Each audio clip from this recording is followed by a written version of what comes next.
Hi friends, welcome to our channel. ಇವತ್ತು ನಾವೊಂದು important topic ಬಗ್ಗೆ ಡಿಸ್ಕಸ್ ಮಾಡೋಣ.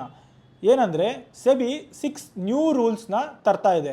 ಅದು ನವಂಬರ್ 20th ಇಂಪ್ಲಿಕೇಬಲ್ ಆಗ್ತಿದೆ ಅಂತ ಹೇಳ್ತಾ ಇದ್ದಾರೆ. ಸೊ ಆ 6 ರೂಲ್ಸ್ ಏನು ಅಂತ ಡಿಸ್ಕಸ್ ಮಾಡೋಣ. ಫಸ್ಟ್ ರೂಲ್ ಬಂದು ಕಾಂಟ್ರಾಕ್ಟ್ ಸೈಜ್ನ ಜಾಸ್ತಿ ಮಾಡ್ತಾ ಇದ್ದಾರೆ. ಅಂದರೆ ಇವಾಗ ಒಂದು ಕಾಂಟ್ರಾಕ್ಟ್ಗೆ 5 to 10 lakhs ಇದ್ದರೆ ಅವರು ನೆಕ್ಸ್ಟ್ 15 to 20 lakhs ಮಾಡ್ತಾ ಇದ್ದಾರೆ. ಇದರಿಂದ ಏನಾಗುತ್ತೆ ಅಂದರೆ ಲಾಟ್ ಸೈಜ್ ಇನ್ಕ್ರೀಸ್ ಆಗುತ್ತೆ. ಇವಾಗ ಬ್ಯಾಂಕ್ ನಿಫ್ಟಿ ಒಂದು ಲಾಟ್ ಬಂದು 15 ಕ್ವಾಂಟಿಟೀಸ್ ಇದೆ, ನಿಫ್ಟಿ 50 ಒಂದು ಲಾಟ್ ಬಂದು 25 ಕ್ವಾಂಟಿಟೀಸ್ ಇದೆ, ಸೆನ್ಸೆಕ್ಸ್ ಒಂದು ಲಾಟ್ ಬಂದು 10 ಇದೆ. ನೆಕ್ಸ್ಟ್ ಏನಾಗುತ್ತೆ, ಇವರು ಕಾಂಟ್ರಾಕ್ಟ್ ಸೈಜ್ 2 ಇಲ್ಲಾಂದರೆ 3 times ಜಾಸ್ತಿ ಮಾಡೋದ್ರಿಂದ ಬ್ಯಾಂಕ್ ನಿಫ್ಟಿ ಏನಾಗ್ತಿದೆ ಅಂದರೆ 15ಇಂದ 30 ಇಲ್ಲಾಂದರೆ 50 ಆಗ್ಬೋದು. ಆಮೇಲೆ ಫಿನ್ ನಿಫ್ಟಿ ಮತ್ತು ನಿಫ್ಟಿ 15 ಅಷ್ಟೇ 25ಇಂದ 50 ಮತ್ತು 75 ಕೂಡ ಆಗ್ಬೋದು. ಸೆನ್ಸೆಕ್ಸ್ ಕೂಡ 10ಇಂದ ನೆಕ್ಸ್ಟು ಅದು 30 ಕೂಡ ಆಗೋ ಚಾನ್ಸಸ್ ಜಾಸ್ತಿ ಇದೆ. ಇದರಿಂದ ನಮ್ಮ ಆಪ್ಷನ್ಸ್ ಬೈಯರ್ಗೆ ಇಲ್ಲ ಮತ್ತು ಸ್ಮಾಲ್ ಟ್ರೇಡರ್ಸು ಇಲ್ಲಾಂದರೆ ಬಿಗಿನರ್ಸ್ ಯಾರು ಟ್ರೇಡ್ ಮಾಡಬೇಕು ಅಂತಿರ್ತಾರೋ ಅವ್ರಿಗೆ ತುಂಬಾ ಲಾಸ್ ಆಗುತ್ತೆ. ಯಾಕಂದರೆ ಇವಾಗ 2ರಿಂದ 3 ಸಾವಿರದಲ್ಲಿ ಟ್ರೇಡ್ ಮಾಡ್ತಾ ಇರೋರು ನೆಕ್ಸ್ಟು 8ರಿಂದ 10 ಸಾವಿರ ರೂಪಾಯಲ್ಲಿ ಟ್ರೇಡ್ ಮಾಡಬೇಕಾಗುತ್ತೆ. ಒಂದು ಲಾಟಲ್ಲಿ ಟ್ರೇಡ್ ಮಾಡಬೇಕಂದ್ರೂ ಇನ್ ದ ಮನಿ ಇಷ್ಟು ಕಾಸ್ಟ್ಲಿ ಆಗಿರುತ್ತೆ. ಸೊ ಇದರಿಂದ ಬಿಗಿನರ್ಸ್ಗೆ ಮತ್ತು ಇವಾಗ ಯಾರ್ಯಾರು ಹೊಸದಾಗಿ ಕಲಿಬೇಕು ಅಂತಿದ್ದಾರೋ ಅವರಿಗೆ ತುಂಬ ಅಫೆಕ್ಟ್ ಆಗ್ತಾ ಇದೆ. ಇದರಿಂದ ಟ್ರೇಡರ್ಸ್ಗೆ ನಿಜ ಹೇಳಬೇಕಂದ್ರೆ ಯಾವುದು ಒಳ್ಳೇದಂತೂ ಆಗ್ತಾನೇ ಇಲ್ಲ, ಇನ್ನು ಲಾಸ್ ಜಾಸ್ತಿ ಮಾಡ್ತಾ ಇದ್ದಾರೆ ಅಷ್ಟೇ. ಈ ರೂಲ್ ಬಗ್ಗೆ ನಿಮ್ಗೆ ಏನು ಅನಿಸುತ್ತೆ ಅಂತ ಕಮೆಂಟ್ ಮಾಡಿ. ಸೆಕೆಂಡ್ ಏನಂದರೆ ಇವಾಗ ವೀಕ್ಲಿ ಎಕ್ಸ್ಪೈರಿನ ನಿಲ್ಲಿಸಿ ಎಲ್ಲ ಮಂತ್ಲಿ ಎಕ್ಸ್ಪೈರಿ ಮಾಡಬೇಕಂತ ಇದ್ದಾರೆ. ಫಾರ್ ಎಕ್ಸಾಂಪಲ್ NSEಗೆ ಒಂದೇ ಎಕ್ಸ್ಪೈರಿ, BSEಗೆ ಒಂದೇ ಎಕ್ಸ್ಪೈರಿ. ಇವಾಗ ನಮ್ಮ NSE ಏನಾಗ್ತಿದೆ ಅಂದರೆ bank Nifty, Nifty 50, fin Nifty, mid cap ಈ ಥರ 4 ಎಕ್ಸ್ಪೈರಿಗಳಿದೆ ಒಂದು ವಾರದಲ್ಲಿ. ಆಮೇಲೆ BSE ಅಂಡರ್ ಬರುತ್ತೆ ಸೆನ್ಸೆಕ್ಸ್ ಮತ್ತು ಬ್ಯಾಂಕ್ ಎಕ್ಸ್. ಸೊ ಇವಾಗ ಗೌರ್ಮೆಂಟ್ ಏನು ಹೇಳ್ತಾ ಇದ್ದಾರೆ ಅಂದರೆ ಸೆಬಿ ಏನು ಹೇಳ್ತಾ ಇದ್ದಾರೆ ಅಂದರೆ NSE ಬರೀ ಒಂದೇ ಎಕ್ಸ್ಪೈರಿ ಮಾಡಬೇಕು ವೀಕಲ್ಲಿ, ಆಮೇಲೆ BSE ಕೂಡ ಒಂದೇ ಎಕ್ಸ್ಪೈರಿ ಮಾಡಬೇಕು ವೀಕಲ್ಲಿ ಅಂತ. ಸೊ NSE ಏನಾದರೂ ಚೂಸ್ ಮಾಡಿದ್ರೆ ಐದರ್ ಬ್ಯಾಂಕ್ ನಿಫ್ಟಿ ಇಲ್ಲ ನಿಫ್ಟಿ 50ನೇ ಚೂಸ್ ಮಾಡ್ತಾರೆ. ಆಮೇಲೆ BSE ಅವರೇನೋ ಚೂಸ್ ಮಾಡಬೇಕು ಅಂತಿದ್ರೆ ಅವ್ರು ಆಬ್ವಿಯಸ್ ಸೆನ್ಸೆಕ್ಸ್ನೇ ಚೂಸ್ ಮಾಡ್ತಾರೆ. ಇದರಿಂದ ತುಂಬಾ ಎಫೆಕ್ಟ್ ಆಗುತ್ತೆ ಫ್ರೆಂಡ್ಸ್. ಯಾಕಂದರೆ ವಾಲ್ಯೂಮ್ ಬರೋದು ತುಂಬ ಕಮ್ಮಿ ಆಗಿಬಿಡುತ್ತೆ. ಮಿಕ್ಕಿದ್ದೆಲ್ಲ ನೀವು ಕೇಳ್ಬೋದು ನಿಫ್ಟಿ 50, ಫಿನ್ ನಿಫ್ಟಿ ಎಲ್ಲ ಏನಾಗುತ್ತೆ ಅಂತ, ಅದನ್ನೆಲ್ಲ ಮಂತ್ಲಿ ಎಕ್ಸ್ಪೈರಿ ಮಾಡಬೇಕು ಅಂತ ಇದ್ದಾರೆ. ಇದರಿಂದ ತುಂಬ ಜನಕ್ಕೆ ಲಾಸ್ ಆಗುತ್ತೆ. ಯಾಕೆ ಅಂದರೆ ನಾನು ಟ್ರೇಡಿಂಗ್ ಸ್ಟಾರ್ಟ್ ಮಾಡಿದಾಗ 4 years ಬ್ಯಾಕ್ ಏನಾಗ್ತಿತ್ತು ಅಂದರೆ ಆರಾಮಾಗಿ ಫಿನ್ ನಿಫ್ಟಿ ಎಕ್ಸ್ಪೈರಿ ಇತ್ತು ಆನ್ ಟ್ಯೂಸ್ಡೇ, ಆಮೇಲೆ ಥರ್ಸ್ಡೇ ಆಗ್ತಾ ಇತ್ತು ಬ್ಯಾಂಕ್ ನಿಫ್ಟಿ ಮತ್ತು ನಿಫ್ಟಿ 50 ಎಕ್ಸ್ಪೈರಿ. ಅವಾಗಿನ ಸೆನ್ಸೆಕ್ಸ್ ಬಿಟ್ಟಿರಲಿಲ್ಲ, ಅವಾಗ ತುಂಬ ಚೆನ್ನಾಗಿತ್ತು. ನೆಕ್ಸ್ಟು ಏನಾಯಿತು ಹಿಂಗೆ ಮಾಡ್ತಾ ಮಿಡ್ ಕ್ಯಾಪೆಲ್ಲ ಇಂಟ್ರೊಡ್ಯೂಸ್ ಮಾಡಿದ್ರು. ಮಿಡ್ ಕ್ಯಾಪ್ನ ಮಂಡೇ ಮಾಡಿದ್ರು, ಆಮೇಲೆ ಫಿನ್ ನಿಫ್ಟಿನ ಟ್ಯೂಸ್ಡೇ ಮಾಡಿದ್ರು, ಬ್ಯಾಂಕ್ ನಿಫ್ಟಿ ಮತ್ತು ನಿಫ್ಟಿ 50 ಒಂದೇ ದಿವಸ ಆಯಿತು ಥರ್ಸ್ಡೇ. ಬ್ಯಾಂಕ್ ನಿಫ್ಟಿನ ತೆಗೆದು ವೆಡ್ನೆಸ್ಡೇ ಮಾಡಿದ್ರು, ಥರ್ಸ್ಡೇ ಒಂದು ನಿಫ್ಟಿ 50 ಮಾಡಿದ್ರು, ಫ್ರೈಡೇ ಮತ್ತು ಸೆನ್ಸೆಕ್ಸ್ ಇಂಟ್ರೊಡ್ಯೂಸ್ ಆಯಿತು, ಮತ್ತು ಮಂಡೇ ಬ್ಯಾಂಕ್ ಎಕ್ಸ್ನ ಕೂಡ ಇಂಟ್ರೊಡ್ಯೂಸ್ ಮಾಡಿದ್ರು. ಸೊ ಮಂಡೇ ದಿವಸ 2 ಬರೋದು ಬ್ಯಾಂಕ್ ಎಕ್ಸ್ ಮತ್ತು ಮಿಡ್ ಕ್ಯಾಪ್. ಇದಕ್ಕೆ ಅಡ್ಜಸ್ಟ್ ಆಗೋಕ್ಕೆ ನಮಗೆ ಹೊಸಬ್ರಿಗೆ ಅವಾಗ ಮಾಡ್ತಾಯಿದ್ದ ಟ್ರೇಡರ್ಸ್ಗೆ ತುಂಬಾ ಕಷ್ಟ ಆಯಿತು. ಇದಕ್ಕೆ ಅಡ್ಜಸ್ಟ್ ಆಗಿ, ಯಾಕಂದರೆ ಡೈಲಿ ಡಿಕೆ ಆಗ್ತಾಯಿತ್ತು. ನಮ್ಮದು ಆವಾಗ ತುಂಬ ಕ್ಯಾಪಿಟಲ್ ಹಿಡ್ಕೊಳಕ್ಕೆ ಆಗ್ತಾ ಇರಲ್ಲ, ಕಮ್ಮಿ ಕ್ಯಾಪಿಟಲ್ ಹಿಡ್ಕೊಬೇಕಾಗಿತ್ತು. ಇದಕ್ಕೆ ನಾವು ಅಡ್ಜಸ್ಟ್ ಆಗಿದ್ವಿ from past 1.5 year to 2 years. ಇವಾಗ ಮತ್ತೆ ಒಂದೇ ಎಕ್ಸ್ಪೈರಿ ಮಾಡ್ತೀವಿ, ಒಂದೇ ಇದು ಮಾಡ್ತೀವಿ ಅಂದರೆ ಇದು ಆಪ್ಷನ್ ಬೈಯರಿಗೆ ಎನ್ಕರೇಜ್ ಮಾಡ್ತಾ ಇಲ್ಲ, ಅವರು ಡಿಸ್ಕರೇಜ್ ಮಾಡ್ತಾ ಇದ್ದಾರೆ. ಓಕೆನಾ? ಇದರಿಂದ ಏನಾಗುತ್ತೆ ಅಂದರೆ ತುಂಬ ಜನ ಬೇರೆ ಕಡೆ ಹೋಗ್ತಾರೆ. ಇವಾಗ ನಾವು ದಿನ ಎಕ್ಸ್ಪೈರಿ ಇರೋದ್ರಿಂದ ನಾವು ಕರೆಕ್ಟಾಗಿ ಅದ್ರ ಹೆಂಗೆ ಬೇಕೋ ಅದೇ ಥರ ನಾವು ಕೂಡ ಒಂದು ಸ್ಟ್ರಾಟಜಿ ಮತ್ತು ಪ್ಲ್ಯಾನ್ ಇಂಪ್ಲಿಮೆಂಟ್ ಮಾಡಿಕೊಂಡು ಚೆನ್ನಾಗಿ ಟ್ರೇಡ್ ಮಾಡ್ತಾ ಇದ್ದೀವಿ ಮತ್ತು ಹೇಳ್ಕೊಡ್ತಾ ಇದ್ದೀವಿ. ಇದರಿಂದ ಏನಾಗುತ್ತೆ ಅಂದರೆ ತುಂಬ ಜನ ಹೊಸಬ್ರಿಗೆ ಮಾಡೋಕ್ಕೆ ಆಗಲ್ಲ. ಇವಾಗ ನೀವೇ ಹೇಳಿ ಮಂತ್ಲಿ ಕಾಂಟ್ರಾಕ್ಟ್ಸ್ ಎಷ್ಟು ಕಾಸ್ಟ್ಲಿ ಇರುತ್ತೆ ಅಂತ. ಒಂದೊಂದು ಕ್ವಾಂಟಿಟಿನೇ ಹೆಚ್ಚು ಕಮ್ಮಿ ಅಂದರೆ 1,000-1,500 ರೂಪಾಯಿ ಇರುತ್ತೆ.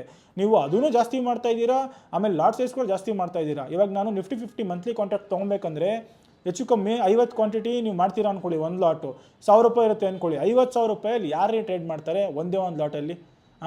ಐದರ್ ಇದಾದರೂ ಮಾಡಬೇಕು. ಐದರ್ ಏನು ಮಾಡಬೇಕಂದ್ರೆ ಇವರು ಲಾಟ್ ಸೈಜ್ ಜಾಸ್ತಿ ಮಾಡಬೇಕು, ಇಲ್ಲಾಂದರೆ ಎಕ್ಸ್ಪೈರಿ ಹಂಗೆ ಬಿಡಬೇಕು. ಇವರು ಎರಡೂ ಜಾಸ್ತಿ ಮಾಡಿದ್ರೆ ಇವ್ರು ಏನು ಮಾಡ್ತಾರೆ ಅಂದರೆ ಎಂಕರೇಜೇ ಮಾಡ್ತಾಯಿಲ್ಲ ಟ್ರೇಡರ್ಸ್ಗೆ. ಈ ಹೊಸ ಏನಿದೆಯಲ್ಲ ಸೆಬಿ ಚೇರ್ಪರ್ಸನ್ಸ್ ಎಲ್ಲ ಅವ್ರಿಗೆ ಏನೂ ಇಲ್ಲ. ಇವರು ಫಸ್ಟು ಕಮ್ಮಿ ಮಾಡಿದ್ರು. ಮೊದಲು ಚೆನ್ನಾಗಿತ್ತು.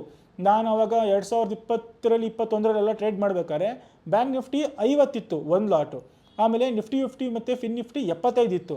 ಅದನ್ನೆಲ್ಲ ತಂದು ಇದು ಮಾಡಿ ಹೊಸಬ್ರನ್ನೆಲ್ಲ ಅಟ್ರ್ಯಾಕ್ಟ್ ಮಾಡಿ ಎಲ್ಲ ಸ್ವಲ್ಪ ಹಾಳು ಮಾಡಿದ್ರು.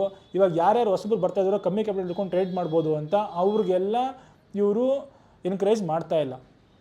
ಸೊ ಇದು ಒಂದು ದೊಡ್ಡ ತಪ್ಪಾಗಿರೋ ಮಿಸ್ಟೇಕ್ ಅಂತ ನನ್ನ ಕಡೆಯಿಂದ ನಾನು ಹೇಳ್ತೀನಿ. ಯಾಕಂದರೆ ಅಟ್ಲೀಸ್ಟ್ ಎಕ್ಸ್ಪೈರಿಗಳು ಹಂಗೆ ಬಿಟ್ಬಿಟ್ಟು ಕಾಂಟ್ರಾಕ್ಟ್ ಸೈಸ್ ಜಾಸ್ತಿ ಮಾಡಲಿ, ತೊಂದರೆ ಇಲ್ಲ. ಅದೂ ಮಾಡಿ ಇದೂ ಮಾಡಿದ್ರೆ ಜನ ಏನು ಗೊತ್ತಾ ಮಾಡ್ತಾರೆ, ಬೇರೆ ಕಡೆ ಹೋಗ್ತಾರೆ. ಇವಾಗ ನಾನು ಫಾರೆಕ್ಸ್ಗೆ ಹೋಗ್ತಾರೆ, ಇಲ್ಲ ಅಂದರೆ ಬೆಟ್ಟಿಂಗ್ ಆ್ಯಪ್ಸ್, ತುಂಬ ಜನ ಇರ್ತಾರಲ್ಲ ರೆಕ್ಲೆಸ್ ಆಗಿ, ಅವ್ರು ಮಾಡಲೇಬೇಕು ಅನ್ನೋರು ಬೆಟ್ಟಿಂಗ್ ಆ್ಯಪ್ಸ್ಗೆ ಹೋಗ್ತಾರೆ. ಡಬ್ಬಾ ಟ್ರೇಡಿಂಗ್ ಇದೆ, ಕಲ್ಲರ್ ಟ್ರೇಡಿಂಗ್ ಇದೆ. ಇದರಿಂದ ಇಂಡಿಯನ್ ಗೌರ್ಮೆಂಟ್ಗೆ ತುಂಬ ಲಾಸ್ ಆಗುತ್ತೆ. ಅವರು ಇವಾಗ ಕರೆಕ್ಟಾಗಿತ್ತು, ಇವಾಗ ಮಾರ್ಕೆಟ್ ತುಂಬ ಚೆನ್ನಾಗಿ ಕೂಡ ಇದೆ. 54,000 ಆಲ್ ಟೈಮ್ ಐ ಮಾಡಿ ತುಂಬ ಚೆನ್ನಾಗಿ ವಾಲ್ಯೂಮ್ ಕೂಡ ಬರ್ತಾ ಇದೆ. ಈ ಥರ ರೂಲ್ಸ್ ತಂದರೆ ಏನಾಗುತ್ತೆ, ಬರೀ ಬಿಗ್ ಪ್ಲೇಯರ್ಸ್, ಆಪ್ರೇಟರ್ಸ್ ಅಂತ ಏನು ಕರೀತಾರಲ್ಲ, ಅವ್ರ ಕಂಟ್ರೋಲ್ಗೆ ಹೋಗ್ಬಿಡುತ್ತೆ ಮಾರ್ಕೆಟು. ನಮ್ಮ ಥರ ಆಪ್ಷನ್ ಬೈ ರಿಟೇಲರ್ಸಲ್ಲಿ ಇವಾಗ ಆರಾಮಾಗಿ ತುಂಬ ಜನ ಟ್ರೇಡ್ ಮಾಡ್ಕೊಂಡು ಖುಷಿಯಾಗಿದ್ದರು. ಇದರಿಂದ ತುಂಬ ಕಷ್ಟ ಆಗ್ತಿದೆ ಮಾರ್ಕೆಟ್ಗೆ. ಓಕೆನಾ. ಆಮೇಲೆ ಥರ್ಡ್ ಇಂಪಾರ್ಟೆಂಟ್ ರೂಲ್ ಬಂದುಬಿಟ್ಟು ಟೇಲ್ ರಿಸ್ಕ್ ಕವರೇಜ್. ಇದು ಬಂದು ಸೆಲ್ಲರ್ಸ್ಗೆ, ನಮ್ಮ ಆಪ್ಷನ್ ಬೈಯರ್ಗೆ ಅಂತಲ್ಲ, ಸೆಲ್ಲರ್ಸ್ಗೂ ಕೂಡ ಇದು ತುಂಬ ಇಂಪ್ಯಾಕ್ಟ್ ಆಗ್ತಿದೆ.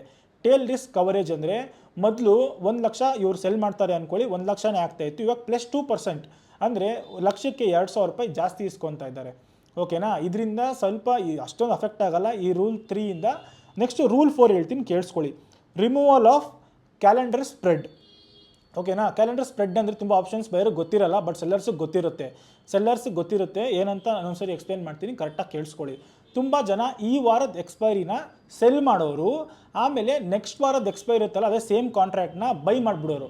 ಫಾರ್ ಎಕ್ಸಾಂಪಲ್, ನಾನು 25,500 ಕಾಲ್ನ ಸೆಲ್ ಮಾಡ್ತಾ ಇದ್ದೀನಿ ಈ ವೀಕ್ ಎಕ್ಸ್ಪೈರಿನ. ಆಮೇಲೆ ನೆಕ್ಸ್ಟ್ ವೀಕ್ ಎಕ್ಸ್ಪೈರಿ ಅದೇ 25,500 ಕಾಲ್ನ ಬೈ ಮಾಡ್ತಾ ಇದ್ದೆ, ಲೈಕ್ ಎಜ್ ಮಾಡೋ ಥರ. ಇದರಿಂದ ಅವ್ರಿಗೆ ಏನಾಗ್ತಾಯಿತ್ತು, ಬೆನಿಫಿಟ್ಸ್ ಸಿಗ್ತಾಯಿತ್ತು. ಲೈಕ್ ಫಾರ್ ಎಕ್ಸಾಂಪಲ್ 1 ಲಕ್ಷ ಆಗುತ್ತೆ ಅಂದ್ಕೊಳ್ಳಿ, ಇವಾಗ ಏನಾದರೂ ಎಜ್ ಮಾಡಿದ್ರೆ ಒಂದು 25-30 ಸಾವಿರ ಕಮ್ಮಿ ಆಗೋದು. ಅದು ಕೂಡ ಇಷ್ಟ ಇಲ್ಲ ಸೆಬಿಗೆ. ನೋಡಿ, ಕ್ಯಾಲೆಂಡರ್ ಸ್ಪ್ರೆಡ್ಡು ಕೂಡ ನಿಲ್ಲಿಸ್ತಾ ಇದ್ದಾರೆ. ಇದರಿಂದ ಸೆಲ್ಲರ್ಸು ಕೂಡ ತುಂಬ ಅಂದರೆ ತುಂಬಾ ಎಫೆಕ್ಟ್ ಬೀಳುತ್ತೆ.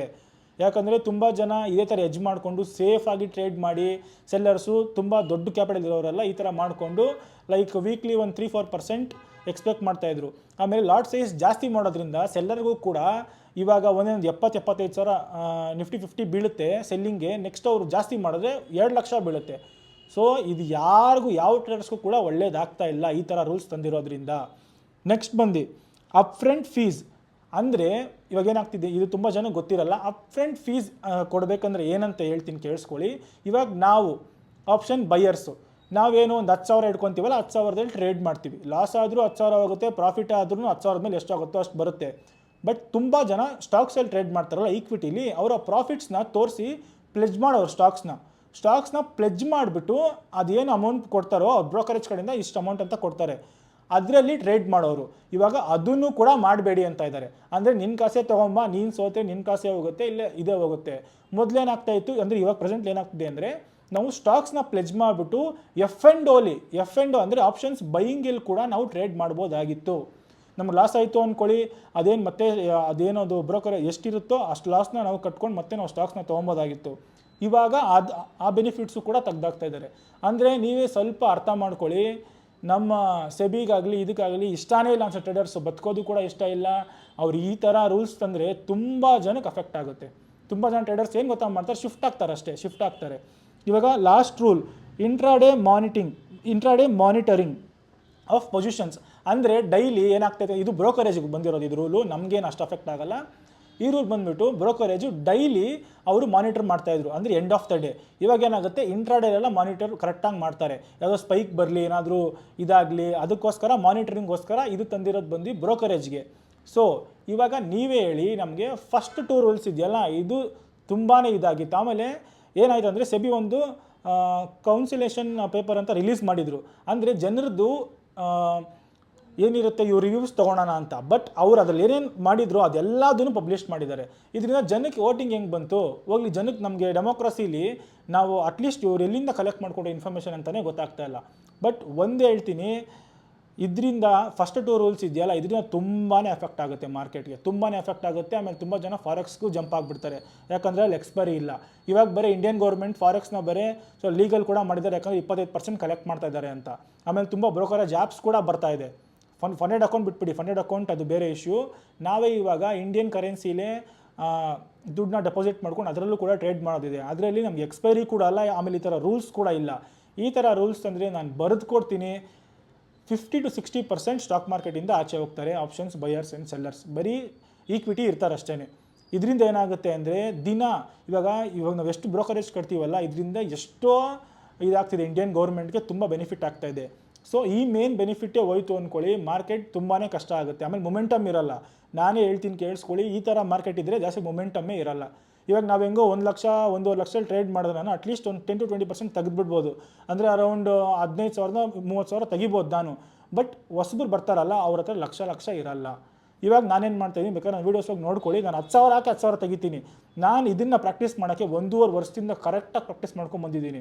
ಡೆಲ್ಟಾ ಯಾವ ಥರ ವರ್ಕ್ ಆಗುತ್ತೆ, ಆಮೇಲೆ ಗಮಾ ಬೂಸ್ಟ್ ಹೆಂಗೆ ವರ್ಕ್ ಆಗುತ್ತೆ, ಪ್ರೀಮಿಯಮ್ಸು ಮೆಲ್ಟ್ ಯಾವಾಗುತ್ತೆ ಅಂತ ಇವ್ರು ಮತ್ತೆ ಚೇಂಜ್ ಮಾಡ್ತಾಯಿದ್ರೆ ಹೊಸಬ್ರಿಗಂತೂ ತುಂಬಾ ಎಫೆಕ್ಟ್ ಆಗುತ್ತೆ. ಮತ್ತು 1-2 ವರ್ಷದಿಂದ ಎಲ್ಲ ಟ್ರೈ ಮಾಡ್ಕೊಂಡು ಬರ್ತಾ ಇದ್ದಾರಲ್ಲ, ಆ ಲಾಸ್ನ ಯಾರು ರಿಕವರ್ ಮಾಡ್ತಾ ಇದ್ದಾರೋ ಆ ಚೈನು ಕೂಡ ಬ್ರೇಕ್ ಆಗುತ್ತೆ. ಇದ್ರ ಮೇಲೆ ನಿಮ್ಮ ವ್ಯೂಸು ಮತ್ತು ನಿಮ್ಮ ಕಮೆಂಟ್ಸ್ ಏನಿದೆ ಅಂತ ದಯವಿಟ್ಟು ಕಮೆಂಟ್ ಮಾಡಿ ತಿಳಿಸಿ. Thank you.